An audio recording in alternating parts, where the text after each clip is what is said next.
This is Cross Culture Podcast with Belle Tyndall and Lauren Windle, where we talk pop culture and current affairs from a Christian perspective.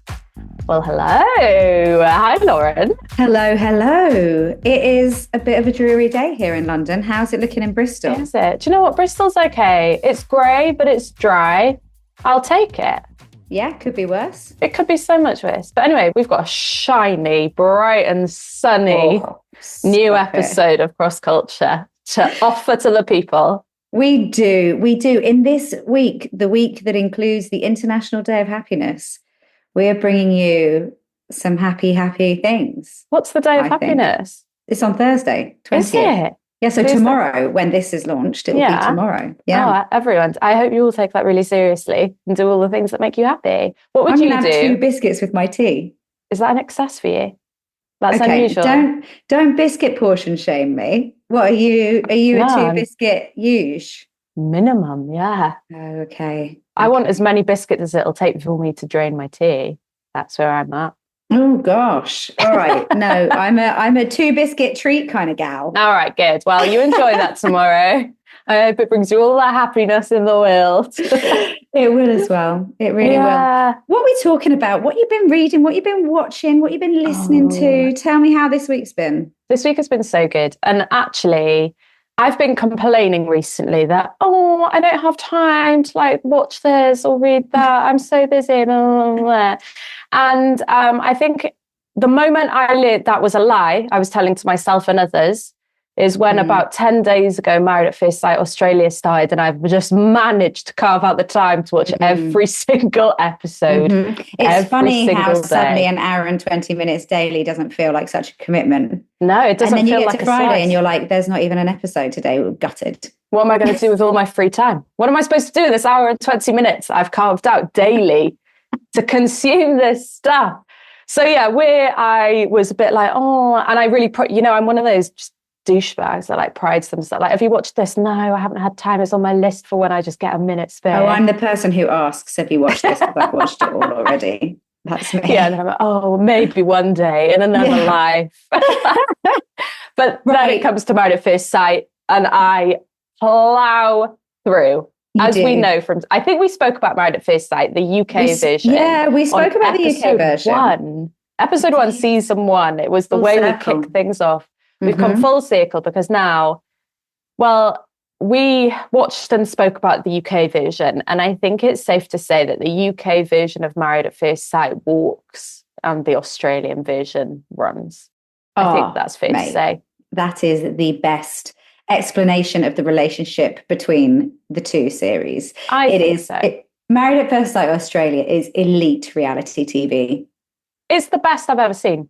It is. It's phenomenal. Although I do think that they're going to fall in. So we're on season 12 now, right? Of MAFS Australia. They're going to start falling into the Big Brother pattern where the producers keep introducing more and more absurd things to continue the drama. And we're going to get bored and it's all going to get a bit ridiculous, I reckon. Yeah, we are getting there because the challenges are changing up a little bit. This year, they're doing something called the X-Files where they have to ask each other about their exes. Ridiculous.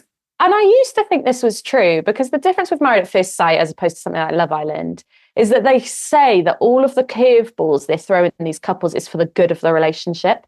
They'll say this is so they can bond and get closer and be reflective and really think about what they want. Whereas in Love Island, it's like we're putting this challenge in to cause drama.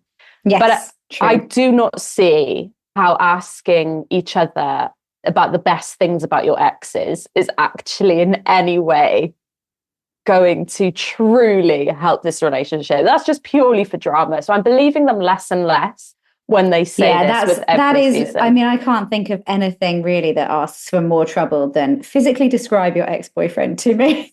Yeah. Tell me his best features. And there was one woman, her name's Jackie or Jacqueline. I can't quite remember. Godlike body. Who just said godlike body. Now, how is that supposed to build up her new marriage? Come on. To be fair, she did that on purpose because he ranked her 3rd or 4th in the attractiveness scale compared to the other brides in the experiment. And she was baying for revenge, baying for blood. So if anyone hasn't watched the show and didn't hear our roundup from the first episode, what's the deal with Married at First Sight Australia? Okay, so it's sort of partly is what it says on the tin. They marry at first sight. So they literally walk down the aisle, or if you're the guy, you're already at the end of the aisle, to complete strangers. You're about to marry a complete stranger. Now then, and this is where it gets a bit big brothery and a bit just for our pure entertainment. Instead of going off and doing their own lives wherever they're actually from, actually going to work and doing this with a complete stranger, which is how it used to be way back in the original seasons, they are now shoved into an apartment block in Sydney, I think it looks like, because obviously this is the Australian version. And they have dinner parties, so they're seeing each other once a week. They have commitment ceremonies where they are airing out all of the good, the bad, and the truly terrible in front of the other couples. There's and they drama. actively encourage feedback from the other couples, people who are non-expert in anything, to feed into their relationships as a communal sort of group activity. Absolutely. And then there's no winner, like in Love Island. Like, we're not voting. We have no say in how this true love turns out. is the winner. But true love is the winner. If you make it until the end and you still just find the other person all right, you've won. If you renew your commitment at the final commitment ceremony, then you're done. And that is Married at First Sight Australia. And it is phenomenal watching. It is. Yeah. Trashy, but in an excellent way. But here's the thing. If you did listen to season 1, episode 1 of Cross Culture, firstly, hello, good old time fans. You're our favourite. You're our absolute favourite. But also, you might have noticed us talking about some of the themes that we saw with particular regards to the way the men were talking to and about a couple of the women. And the really interesting thing is that those exact same themes are emerging in this Australian season. Now, that could be because the producers have set it up to be that way, or it could be a bit telling. But if I just read out just a couple of the happenings that have gone on, okay? One of the grooms is a man called Elliot. He's in his mid-30s. He's very handsome, to be fair to him. He looks a little bit like a Disney prince. Yeah, he does look like a Disney prince. He really does. Yeah.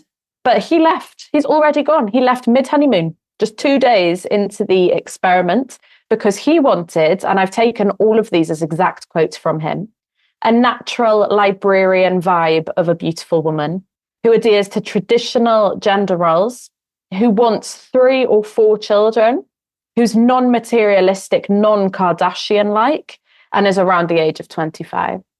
He's 35, just to clarify. And he does not get those boxes ticked. He got a very beautiful, very trad wife style woman and that's quite unusual. Like, that's quite a find, to be fair.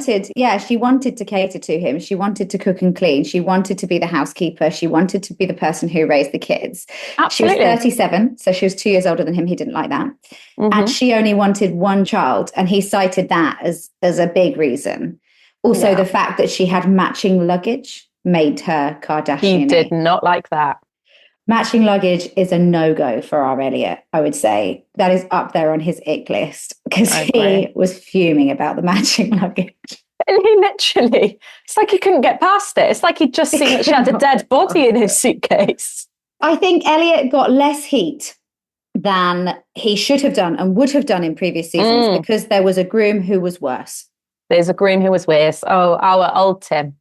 Now, the interesting thing about Tim is when I saw his VT, introducing him, he's a primary school teacher, and his whole thing was the nice guys never get the girl. Yeah. The nice guys, I'm just too nice, and the nice guys never get the girl. And I know I'm not this and I'm not that, but I'm just really kind, and girls just don't find that attractive. He is matched with this beautiful lady called Katie. So she is an amazing businesswoman, and they really hone in on how clever she is, how wonderful her business is, how ethical it is. But also she's super bubbly, super loud, super vivacious. And Tim is not happy. Immediately not happy with Katie, specifically because this happens immediately. So you can only derive that the source of his unhappiness is her appearance, because it's immediately obvious that she is not what he wants. And he mentions again and again that he asked for someone who is short. Katie's about his height. He asked for someone who was petite. And he asked for someone who was blonde or brunette. And she just happens to be a redhead. Yeah, and that's hard, really. If you're a blonde and brunette guy, why would you want to be with a redhead? That's outrageous. No, joking. I said that with too much. To be honest, the thing with Tim, right? Let's stop pretending that the word petite doesn't just mean slim. Number one, you can't keep using that as a code word, like, oh, I'm just into petite girls. A lot of his issue is with her size. She's like curvy, and he's been bandying around this word petite. And okay, we've literally had this conversation about MAFS UK. It was like word for word. Yes. That there were people in there who were stunning, who were absolutely everything you'd want on paper, but physically just bigger than the ideal magazine cover woman. And that was just not okay for them. And I'm finding, the thing is, I have had this conversation, and I think, like, we have to acknowledge that whether it's that individual's fault or society's fault, we set up an attractiveness ideal. We set up a society where people believe that the person they're walking down the street with says something about their value. So people are trying to get someone who externally appears to have the highest value. But actually, that really is down to them. That is the sort of idol of wanting the acceptance of man that is making that person disregard someone who they could have an incredibly full and fruitful life with if it weren't for that, you know? And I guess my question is it that the producers saw that this storyline had worked in the UK, had got people outraged, and therefore decided to manipulate it to be similar in Australia? Now, we cannot rule out that possibility. This is a reality show. Or is this just a trend that we are going to increasingly see more and more of?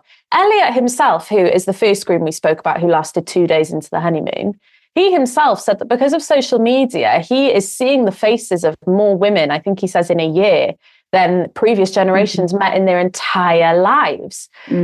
So is it something deeper and more widespread, or is it that they're copying the storyline from the UK version? I want to think it's the latter, but I'm terrified that it's the former.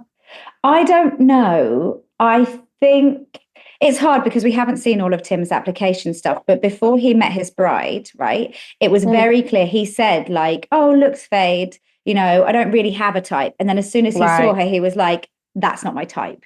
And then he started talking about these petite blondes and stuff like that. So maybe they didn't know. Maybe they thought they were with a guy. I hate the idea that someone sat there and went, we're going to set this amazing woman up for a fall here because he's not going to be happy, and he's going to make that clear, and he's going to crash and burn. It's going to be great TV, and she will be really hurt, and people will really resonate with her because she's so kind and she really comes across as someone who deserves love, right? Oh, yeah, she's amazing. The idea that they've set her up in that way, again, look, it's reality TV. It's not impossible at all. But I'd really, really hope that they thought that this had a semblance of a chance of survival, this relationship. Yeah. I've got some Tim-based tea, right? Oh, Tim-based tea. What excellent alliteration. Thank you so much. We should say as well, Tim is, I don't know if he's medically overweight, but he is also curvy, we'd say, right? It's not that he has rocked up with the sort of dream bod and then he's expecting a dream bod from her. Actually, like, looks wise, they're very well matched. One is not more attractive than the other, for sure. And I think part of it is that this has shone a light to Tim on the fact that that woman is his equal and he sees himself as better than that, really. And he is right. He has to, and this is all blown up on the internet. So now there are women who've dated him who are doing TikToks explaining about their toxic experience of dating Tim. They often are. Oh, really? Yeah. There's a woman who said, like, I'm the reason Tim thinks he should be dating petite blondes. I think that she had sort of like gone on a few dates. They had sex. Obviously, they're not Christian. They're like, you know, sort of casual dating, whatever. And she said some of the sort of more challenging, toxic type things that happened on their relationship. Also, someone somewhere, and this is a little bit mean, but I guess he's a bit mean, has screen grabbed his Hinge profile or Bumble, one of the two, and has posted that onto the internet with like a sort of comment like calling all petite blondes. And basically all of the photos are pretty old and he's remarkably slimmer. That's a recent sort of profile. He's refusing to do any interviews about it. He will not do any press. He's deleted all his social media. He's gone underground. So it's now his exes who are coming out. And here's the tea. A good friend of mine has dated him when he lived in the UK. No way. Honestly. And he was like not a good guy. There's like I don't know the full ins and outs of it, right? But this was years and years ago. And since then, there's been this line that we've like joked between ourselves because she was on a date on Clapham Common, and the person was being so difficult that she put her earphones in and said the words "silence is good" to her date. While on the date. And then left. Yeah. And then left, right? Because the person was being so toxic. And then she posted in the group chat, she was like, Tim, his silence is good, guys. So that is Tim.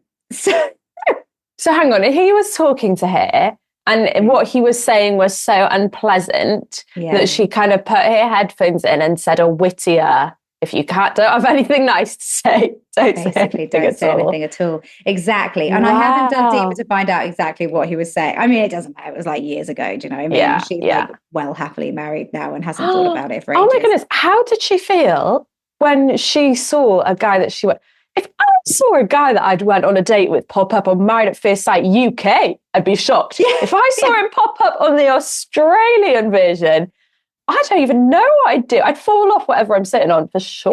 Yeah. Oh, it's never happened to me. Has it ever happened to me?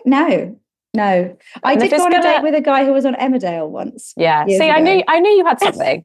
If in my life this story was going to come from anyone in my life, like I dated someone from Emmerdale and my friend dated someone from MAFS, it was only going to be you.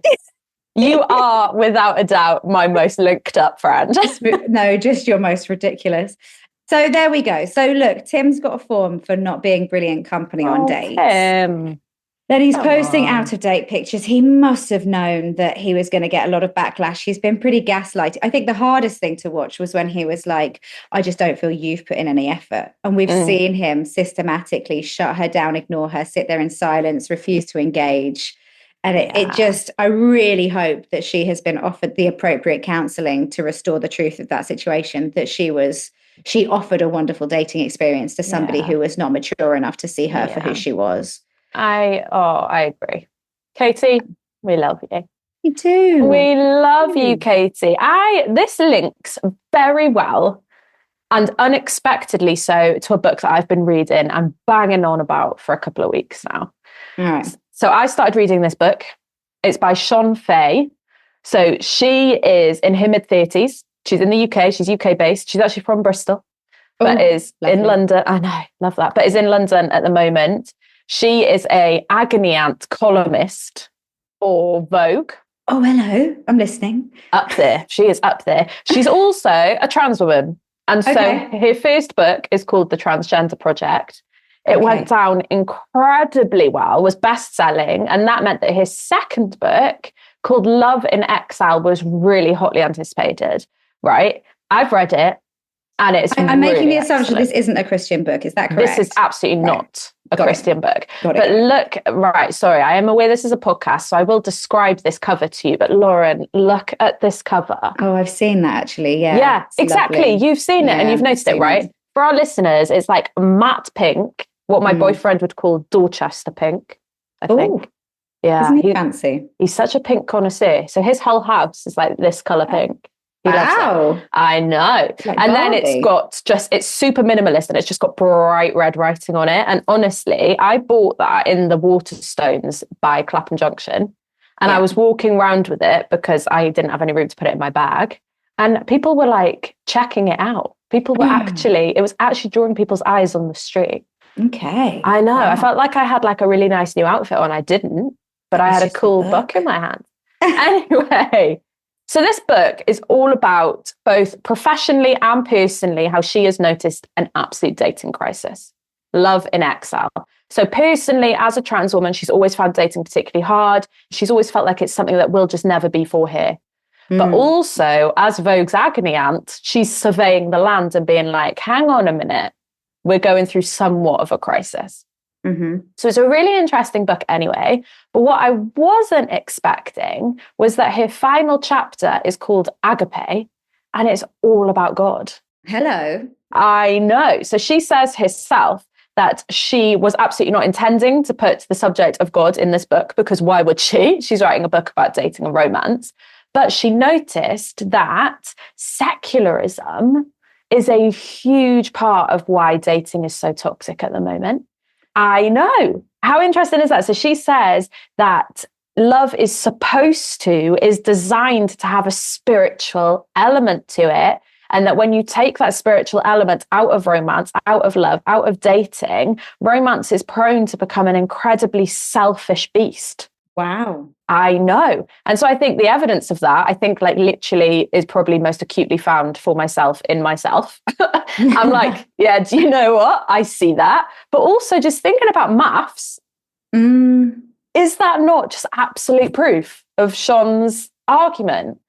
So she talks about the Christian understanding of love as this self-giving, full of mercy and forgiveness, full of self-sacrifice. She talks about like Christian ideas of marriage being about how you serve the other, you know, because we as Christians think that marriage is like a little glimpse, a little symbol of Jesus and the church, in which case it's all about being there for the other one. And she looks at that and she's like, oh, that was always supposed to be a part of romance to keep it healthy, to keep it a good and healthy thing. And so she's written this chapter about God, and it's full of mystics. So obviously it's up my street. Oh, yeah. Julian of Norwich is in there. Teresa of Avila is in there. All my homies are in there. But also she just writes these beautiful stuff about being like, do you know what? I think I've just always been looking for unconditional love. Always. I think the love that, you know, people say God has, I think that's what I'm looking for. So she goes as far as to say that maybe God and the love of God could be the answer to this. Yeah. I mean, she has, I do not want to misrepresent here, because she has lots of like gripes. Like, so she, for reasons you would probably expect, feels really awkward calling God a he, attributing any kind of maleness to him. She's not all in on the Christian story by any means. But she sees the merit of some elements. Absolutely does. She says, I'll read a little quote. She says, I have thirsted for an unconditional love. And she puts the unconditional and the love in capitals, capital U, capital L, that transcends the visible material world around me since I was a child. Wow. So she sees like what I'm looking for in these other places, in these other people. I think I was designed to look for in divine places. And that's part of my problem. Wow. I think that's everyone's problem. Yeah. We're looking for so many answers from so many physical things. I literally did a preach at Well City Church, the KXC plant in Stockwell, on the idolatry of marriage. And the whole thing is like the emptiness of pursuing something as a solution, and how many single people think that marriage will solve things. It will solve their need to be chosen. It will solve their need for love. It will solve their loneliness. Actually, like all of the solutions to those things are available to you as a single person. You know, like through Jesus, you are chosen, you are valued, you are loved, you are supported. And, you know, physical loneliness, like earthly loneliness, you can satiate that through community. You know, the church is set up to do community well, hopefully, depending on the church that you're in. And also like just knowing that God is with you, that Jesus is with you makes such a difference. And I just think that we're so quick to turn to the emptiness of social and physical constructs to satisfy something that is so much greater, you know? Yeah. I love that she's seen that. I know. Well, I was good because obviously you do a lot on dating and marriage and faith and how they all intersect. So would you, because I feel like if we had have said this as people who very much write from within the Christian camp, people would be like, oh, whatever. But the fact that someone who's not in church, in the Christian story, that she has looked at the dating climate and been like, do you know what I think a huge issue is? The fact that spirituality, religion has been taken out of this topic. What do you think about that? Does it fall apart when the spiritual understandings of romance are pulled from underneath it? Do you mean that because she doesn't have a sort of biblical theological underpinning for her opinions, that her argument falls apart? No, not at all. Oh, right. Okay, fine. Is her argument on it? Does romance become like a bit of a selfish beast if like religious understandings and spiritual understandings are pulled out? Is she right? I hear people who are outside of the church all the time talk about dating and a spark and all of that stuff. And actually what they're talking about is lust. It is selfish. It really is. They're talking about a love that serves them. Yeah. And they're looking for something that, like I was just saying, something that shows the world who they are. They want those 2 kids, that family home, the dog, and that shows people that that's a good family man or that's a good family woman. They want to be the woman who has it all with the job and the husband and the kids and all of that kind of stuff, because that shows that you're a high achiever, that you're a person who can do it. All of this, right? And they want the good looking partner because that shows that they're a high value person who can get a high value person. They want to feel the sexual attraction because they want to be sexually satisfied, when they want to be. And actually that in itself in a marriage can cause huge problems because everyone has a different idea of when they want to be sexually satisfied and how often and how. And it's that sort of, if this stuff isn't done from a place of pure selflessness, because that 2 people together can be stronger for the kingdom than they can be as individuals, if it's not for a higher purpose, if you're living constantly to propel and satisfy yourself without thinking with sort of kingdom vision and heaven eyes, then I think that fundamentally you're going to have a lot of problems in your relationship and in your dating experience as well.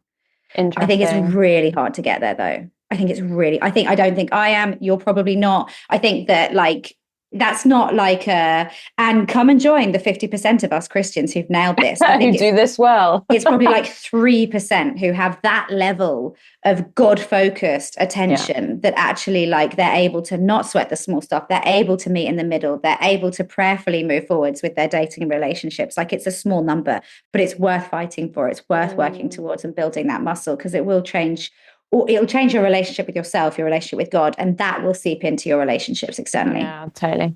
Watching MAFS and reading this book at the same time. Wow. Come on, Sean.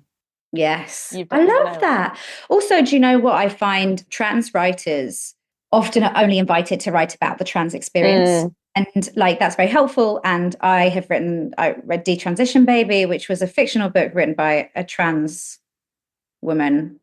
I actually can't remember the exact ins and outs, but it was a trans woman talking about people becoming trans, people detransitioning and the impact of all of that stuff. And it was really insightful. And I actually recommended it to my vicar at the time, just because sometimes I think it's really hard if it's something that you're not familiar with, you don't engage with.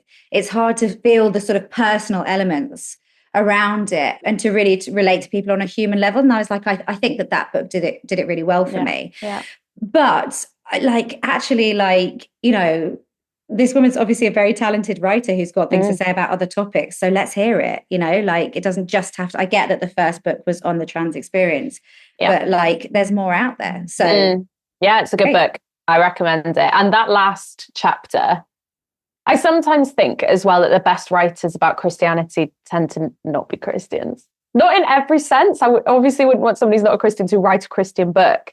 But as kind of there's nothing more satisfying than someone who's not a Christian looking out into the world and being like, oh, do you know what? Do you know what might be missing? A little bit of Jesus. Although that is absolutely not. She would never be that explicit, but I am. What I like about it is there's often a naivety in the vocabulary and the writing. It's almost childlike because they don't have the terminology. They haven't been around this. They haven't honed their Christianese, as it were. And they just say things from their perspective, from their lived experience, and in a way that is actually really fresh and beautiful. I don't know if I said this to you before, but I've got a friend, Jamie, who is a youth leader who I always do this festival with every year, who's phenomenal. And he was saying I was praying with this young lad, teenager, first time he'd ever prayed. He wasn't a Christian, he hadn't been around church, whatever. And he did this prayer and he sort of said whatever it was he wanted, or he was, thank you for, or whatever. And then he just sort of looked around and went, send, because he didn't know how to round that off. Yeah. And it's just do you know what? God's received that. There's no way that message has not reached God. There's 2 blue ticks on that. He's replying with the 3 dots as we speak. God loves that, you know? He is not looking for you to come polished. He's not looking for you to read up on it before you write about him, before you speak about him, before you pray to him. He's just looking for you to show up. Yeah. And so, yeah, I've got a lot of time. Obviously, I think it's really important that we also engage with the scholars and the people who, who've spent the time learning about this. But my goodness, there is a place for fresh, new, I've just thought of this. And what do we think of this God thing, guys? Like, there is so much space for that, for sure. I agree. I love it. Well, I've got a book I want to tell you guys about, and I've got to declare a personal interest in this because this is the first book I commissioned when I started working at SPCK. So I took over from someone else's book list. So there were various books that I edited and read through and helped with the cover and stuff, but I wasn't the one who sat in the meeting and said, we've got to commission this book. We've got to get this book written, right? And so I actually commissioned 3 at the same time. Yours was one of them, Val. Ooh, I mean, there's far more to come on that down the line.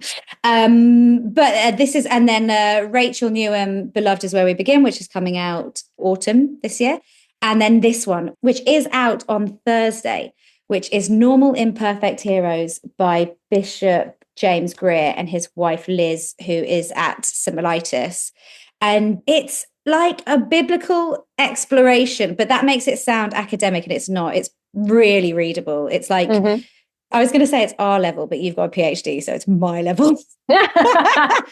A PhD in what? This is the thing, though, about PhDs. They're only ever in one thing. On every other topic on earth, we are not PhD level. True, but you've got the skills to get there. Do you know what I mean? So, got the credentials, But it's called Normal Imperfect Heroes, and it looks at these biblical characters who God did amazing things through, but also drawing out their flaws, but then balancing that with their achievements. And it really inspired me that there's a lot of gold in the Old Testament in a way that, like, I wasn't that, you know the stories, you're like, oh, okay, Moses did this and then David did that and blah, blah, blah. And that's probably really good. And occasionally they come up in sermons to supporting evidence for something, or if there's a specific sermon series. But it's really gotten me into studying the Old Testament. I'm like studying Kings at the moment, like 1 and 2 Kings, and I'm loving it. And it was really, I think these guys really opened up the idea that there are nuggets, loads of nuggets of gold.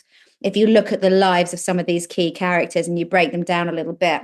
So I loved that, and I would definitely recommend it. And so it's coming out on Thursday. And I did an interview with Liz and James just about leadership in general that is up on my Instagram. I did it as an Instagram live, and it's on my grid, so you can catch up on that as well. Nice. And they'll tell you a bit about the book. And so I'm assuming it's not one of these books where they'll like brush over the bits that are a bit trickier.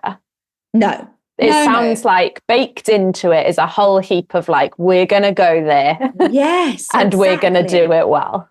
And they do the Bible stuff. They talk about the experiences of other people who, obviously with their permission, they talk about their own experiences of leadership, things where they've seen that they've gone wrong, patterns that they've seen emerging. And obviously we're at a time where we really need good leaders. That was nice foresight from you, Lauren. Yeah, thank you so much. Do you know what I see on the horizon, everybody? Somewhat of a leadership crisis in the church. Absolutely. Nicely done. Give you a raise. So much. Give her a raise, SPCK. Come on. Now, the other, also SPCK book that I didn't work on, that I haven't read, that I want to talk about is Wild Bright Hope, which is currently a bestseller on Amazon because it's a Lent book, and it's not too late to get yourself a cheeky Lent book, guys. And it's by various contributing authors. Could you name one of those just off the top of your head, Belle? Oh, Belle Tyndall is one of them. So I hear. Yeah. I love how on episode 1 of this series, we went through Lent books, and I didn't think to mention the one that I have partly written. Sorry to everybody. Tell us, what did you write? Okay, so Wild Bright Hope is the name of this book, and it's got a number of contributors who all talk about where they are seeing hope, both professionally and personally, because they are doing all kinds of great work in all kinds of great places. So the chapter that I wrote it's called A Beautiful and Messy Awakening, which is a quote that I stole from someone I work with, Roger Brotherton, who basically said that I think our society is running out of steam and we're about to absolutely dive headfirst into a beautiful and messy awakening. And I kind of take lots of examples to prove him right. Basically, I just notice both like professionally, and they're in the headlines and in the limelight, but also in my own life, among my own friends and neighbours and family, just that there seems to be something happening. Like God seems to be doing something. There seems to be a spiritual openness bubbling up. People seem to be wearing like the existential longings on their sleeves. And God seems to be meeting people in unexpected ways, in unexpected places. And so I basically write about that and about how we as the church could, if we fancied it, I'm not pushy, respond. Well, that sounds amazing. Now I feel bad that I haven't read it. Oh, don't. Lent's so long. You've got plenty of time. I thought you were saying, don't read it. No, read it, but you don't have to read it at Lent. Read it. You don't have to read it at Lent. So it's just a great book. And I've only spoken about my chapter, but there are other such great chapters. There's Rachel a lot Wooldridge. of social justice stuff in there. A lot of that. Yeah, a lot of like Rachel Wooldridge, who I think is part of St. Mellitus, but is also at St. Paul's Hammersmith. She writes one of my favourite chapters in there. It's all about hope in the midst of grief, and there's lots on like reconciliation and justice, and there's lots of great stuff. Amazing. It's a good old book, that one. So the other thing I want to talk about before we round off, right, is that this week lots of things have been announced that they're coming back. It's the week for the return of nostalgia, right? Nostalgia sells, baby. Like we've got another series of Black Mirror that's going to come out on Netflix. Oh, that looks so good. Have you seen it? Terrify and ruin all of us. Yeah. No, I haven't seen the teaser. Is it awful? Oh, yes. Awful, but great. It makes me want to watch it, but with a pillow in front of my face. That's how I watch all Black Mirror episodes. I agree. Ted Lasso is coming back from season 4. I've never seen an episode of Ted Lasso, but I was under the impression that was tied up with a bow for good. Yeah. Well, because I think Ted himself was going to leave. Sure. And then the reports were they were going to do a 4th season, but minus Ted. From Ted Lasso. I see where the problem might have come there. Yeah. But more recently, the reporting has been that Ted is back for the next season. So I don't know. Ooh. I don't know what this format's going to be, but I would say that if you want a show that highlights the incredible character of the British people versus the Americans, but without making either look bad, genuinely neither look bad, and really unifies and brings people together in quite touching ways. And it doesn't matter if you care about football or not. Ted Lasso is a good show. Take a peek at Ted. It's you're a bit fluey. You've taken the day off. You're going to binge a box set that will do you absolutely no harm at any point. Oh, great. That's Ted Lasso. That's the one. It's just nice. Oh, well. But one that you're excited about coming back. Oh, Freaky Friday. Did you watch? I mean, I'm guessing you've watched that. I think at some point in my life I did. It came out in 2003, right? So let me just read out a few of the things that were happening while Freaky Friday was being released. The US invaded Iraq. Oh my gosh. Yes. MySpace. Yeah, a dark start. It gets lighter. MySpace was launched. Launched? Yeah. Wow. We said a final goodbye to Only Fools and Horses. That stopped being a regular show. Oh, but there's been loads of Christmas specials since then. Like a million, yeah. Beyonce releases her debut solo album. And Freaky Friday hits the cinemas. Wow. What a year. I would have been crimping my hair. Yeah. Wearing blue mascara. Nice. Yeah. And going to the skate park because there was a boy there I fancied on rollerblades. That's really great. I was 7, so I was still all about Barbies and dance mats at this point. You do remember the dance mats? You used to had a dance mat. Yeah, that's all I was doing. So good at that game. Like I can do that on expert level where you cannot believe that their feet are keeping up. I got because when you were doing it at home on your dance mat, my mum gave me a tenner, and after I bought my 10-pack of Marlboro Lights, I spent the other £7 on just changed it into pounds down at Mega Bowl playing on the actual one. On the actual arcade game. Yeah, whereas I had the little Pop Idol dance mat. I don't know why it was Pop Idol, but it was. And it was, amateur level only. Anyway, when I wasn't playing with my Barbies or on my dance mat, I was watching Freaky Friday. Oh, I blooming loved that film. I'm not into the sort of body swap films. And there's been loads. There was a family one that came out last year on Netflix. There's just been so many. Like, oh my gosh, I've woken up. It's me. It's me. What are you doing, Mom? And I just got a bit bored of them. But I think, was this the first? I don't know. I have no idea, but it was definitely a seminal one. Lindsay Lohan, Jamie Lee Curtis wake up and they are in their respective bodies. And this time, it looks like the exact same thing is going to happen again, except there's like a granddaughter thrown into the mix. And I think her mate, there's two younger girls who are like teenage years. Exactly. Who seem to have also had a and one of swap. them's got a British accent, so I'm assuming she's not a sister. So her mate. So it's like a 4-way swap. But the biggest news of all, okay, Lindsay Lohan's back, Jamie Lee Curtis is back, and Chad Michael Murray, Mr. Naughties himself, is Was he in the first one? Oh my gosh, yeah. And they've like grown his hair so it looks the same. He's riding in on a motorbike like he did in the first one. Honestly, they've just given people everything they like, unashamedly been like, you want this, we will give it to you. That's like what Gavin and Stacey did with their Christmas special. Yeah. I love that. I don't want people to play hard to get anymore. I don't want to be caught off guard. I don't want to be surprised. I don't want someone to secretly die. I just want exactly what I expect for a film to be exactly what I get. Absolutely. I love that. I know. I think we are. I don't know what kicked it off. Was it Barbie? Did it go back further than that? But we're just in nostalgia city. At the Oscars, Meg Ryan and Billy Crystal, Harry and Sally, when Harry Met Sally, they came and they gave a little. And have you seen the mayonnaise advert? And the mayonnaise advert. Like, people are just like, do you want nostalgia? We've got heaps of it. Yeah, that's heaps so of it. true. Take it all. So true. And I'll lap it all up. Now, I don't know if this one will inspire as much nostalgia as that, but Harry Potter is being remade, right? HBO are remaking Harry Potter. All 7 books. This is going to be so long. All 7 books. It's being made as a series rather than a series of films. So I guess it's a season per book-ish. I don't know. I haven't read that. I don't know that. But I do know that they are going big because, look, it's kind of widely understood that the first few films were they were the first pancake, really, right? They were a bit rubbish. Like, when you watch them back. Yeah, they're the first pancake. It steps up at number 3. I think that would be my number 3 is a real just picturing them on that lovely little chessboard, like, not me, not you, not Hermione, you.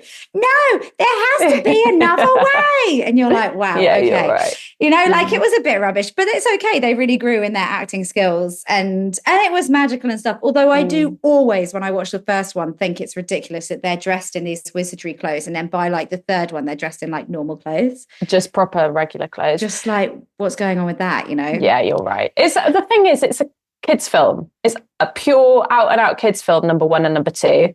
And then it weirdly grew with its audience. It didn't stay a kids film. It wanted to grow with its audience. The material's too dark. As somebody who has a 6 and an 8-year-old niece and nephew, I often think like, oh, we'll watch Harry Potter. And then you think it through and you're like, you absolutely can't. They are terrifying. Do not watch those with them. No, you're right. But I kind of want it dark from the beginning then. Do you know what I mean? Like, I want the Philosopher's Stone or to like be dark. really gritty. Yeah. Okay, fair enough.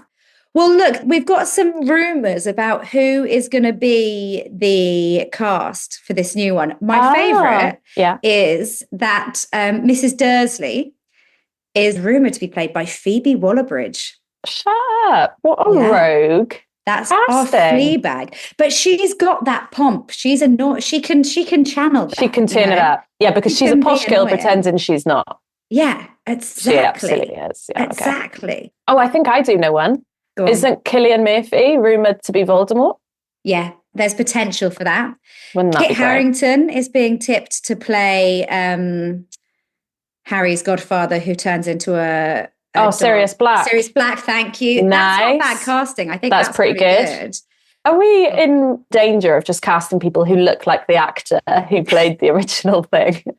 Like, who is Maggie Smith's lookalike? Who is? Yeah, well, no, not necessarily. The woman who's been put forward, I didn't recognise her name, but I recognise her picture, is Janet McTeer. Does that ring any bells for you? No. You've seen her in things. If you Google her name, you will recognise her. Okay, she was in The Crown as Princess Margaret, but I don't know which season. Oh, because I never watched The Crown. I know. Yeah. She's been in, she was in House of Dragon. She's done loads of stuff, right? I know the one. Also, Snape may be played, and this bucks the trend of like picking someone who looks like, could be played by a black guy. So that's Papa Esidieu. Is that how you say his name? You have definitely seen him. He was in I May Destroy You. I May Destroy You. Yeah, he's Kwame in I May Destroy You. I know the one. He's massive at the moment, right? Yeah, he got famous for selling his cheese off his pizza, didn't he? Do you see that? No. On Off Menu with James A. Castro and Ed Gamble, he tells a story how he used to sell his cheese off the top of his pizza, and it went viral. As in he'd collect it? Well, as in, school before pizzas. You cook it? No, but school pizzas, that's definitely coming off in one sheet. Oh, and he'd be like to his mates like 20p for the pizza. 20p for the cheese. Wow. Well, I feel like that's something that's quite enterprising. Snape could have done that. He absolutely would have done that. I think so. I see Snape as being, that kind of guy. Quite savvy. I think what is for sure, I've seen him in a play in London. It was a 2-person play, and I cannot remember the name of it now, but it was set in a psychiatric hospital where one person had a placebo drug and one hadn't. Okay. And it was absolutely, the guy is the most phenomenal actor. And I think taking the story from the sort of cartoon kids thing, if they want to make it something actually very adult with a real character arc and stuff like that, he's the guy to do it. Oh, I am so excited. I can get fully on board with Harry Potter, so I'm very excited about this. I will be watching it as religiously as I'm watching MAFS. Probably. Wow. Well, interesting to talk about religion and Harry Potter, because there are lots of people who would say we shouldn't be watching it, and the sort of glamorizing of witchcraft and things like that. But do you, as somebody who's looked into the witchcrafty stuff, do you feel like this is tolerable? I do, but I do tend to sit sort of in the more liberal side in that I think, yes, witchcraft in its realist sense can be dangerous. Obviously, I would never recommend going to a seance or anything close to it. No. But the rise of witchcraft as a theme that captures our imagination, I think, has a lot to do with the fact that we were made to live supernatural lives. And if our imaginations will take us to Hogwarts, I think that's just part of us being made to live a naturally supernatural life. Wow. I think that's a good place to round us off. Why not? It's been a packed one. We have bulldozed through pop culture today. Honestly, you cannot keep up with us. Yeah, listeners, just take a beat. Take a rest. On. You've earned it. Oh, gosh. You have worked hard. Yeah, yeah. Well done, you. Yeah. Well done, you. Well done. Rest up. We're looking forward to you joining us, to joining you in your ears this time next week. And do drop us an email on podcrossculture@gmail.com if you've got anything that you want us to look into, or just any thoughts or questions or comments. Yes. Have a great week.